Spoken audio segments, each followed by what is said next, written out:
What's up, everybody? It's your boy D Nice. Welcome back. Today we're gonna talk about the three basic ways that you can make money off of stocks. So first, you have buying and selling stocks, then which is most people know about that, and then we have trading options, and then we have making money from dividends. So the first thing is buying and selling stocks. So basically, what you do, you look up a stock, say Apple for instance. Go to Apple. They're trading at 320, 327. That's what they ended for today. The market closed at about 4 p.m. So what you do is this is also on PC. So this is the desktop version. I like the desktop version. It's really nice. So like you put how many shares you'd want to buy, review, and then of course you have to have the money to buy it. So you buy it, and then here, let me go to one of mine. I don't really have much stocks that I own right now because I've mainly been working on like trading options and trying to get good at that. But all right, let's say I wanted to sell one. So I put one, review order, and then I'd submit it. If the market was live, I could submit it, and then it would probably sell right then at whatever the market price was, and then I'd have that buying power back, and then I could take that out of my account if I wanted to. So basically, I bought the shares at an average cost of $1.36, and right now they are trading for 67 cents. So total, I lost $14.36. But yeah, this is just one of the small ones that I put money in, but it was like nothing. I did that like a year ago or so. But yeah, that's buying and selling stocks. Here. Let me give you an example of a good one. That was a bad one here. All right, so this one. So when I bought this one, I bought it at $4.27 per share. I have 11 shares, and right now it's at $8.16 per share, and I have 11 shares still. But so now I've made $42.77. So if I were to sell it right now, I'd make 91% return on investment, basically, off buying and selling stocks. So like you could do that, you know what I'm saying? But for you to make more money, you'd have to buy more stocks and like shares that move a lot.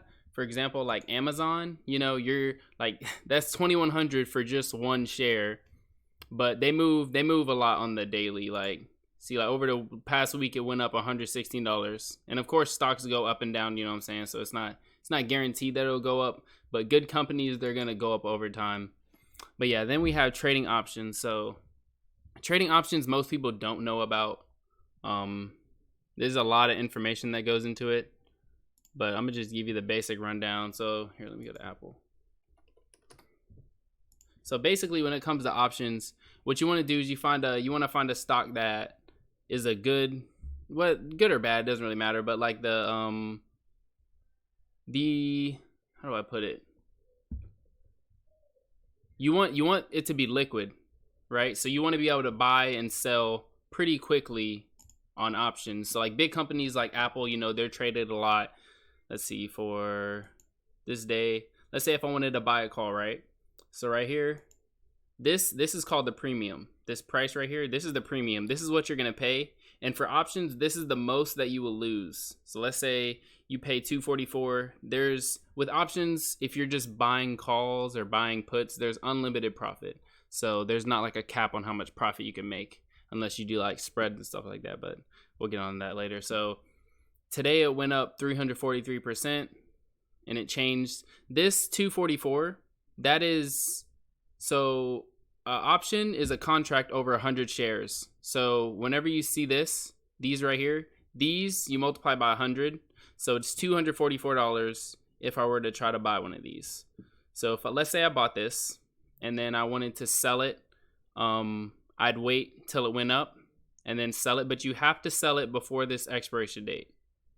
And so I'd recommend that you buy at least a month in advance, so it gives time for the stock to go up and down like the stock market does. So go up and down, and then hopefully if you're bullish, which means you think the stock is going to go up over time, it'll keep going up. But yeah, that's the basics of options with buying and selling and stuff like that. And yeah, you just want to make sure they're liquid. So here, let me give you an example of a very liquid one. So ones that are close to the money, So like at the money options, see, because the stock right now is trading at 327.20, and these two are right there. So this one, see, where's that? The volume is 41,000, so that is great. Okay, so like anything with a volume of 1,000 or more in open interest, with 1,000 or more, like high numbers like these, like you'll be able to sell these quick. Like the spread between these, the bid and ask, is how much.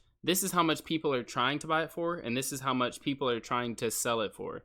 So if this is small and the volume and open interest is high, then these are ones that are very liquid. So it'd be easy to get in and out of. Here, let me give an example of ones that aren't easy to get in and out of.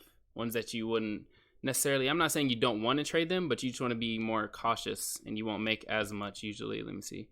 Okay, not this one. Let me go to something like, find a, what is this? I don't know what this is. I just got this from the, make sure you guys go scroll down below. There's a free link. There's a link that you go to. It's a referral link. You'll get a free stock. I just got one of these from one of you guys that did it. So here, trade options. So like this right here, look, 0 people are trying to buy it and 60 people are trying to sell it. So like you see the volume is 4. This is terrible. This would be like really hard to get in and out of because there's not a lot of people buying and selling it. All right, so let's move on to, that's the gist of options. I'm gonna make more videos on that because there's a lot of information that goes into it.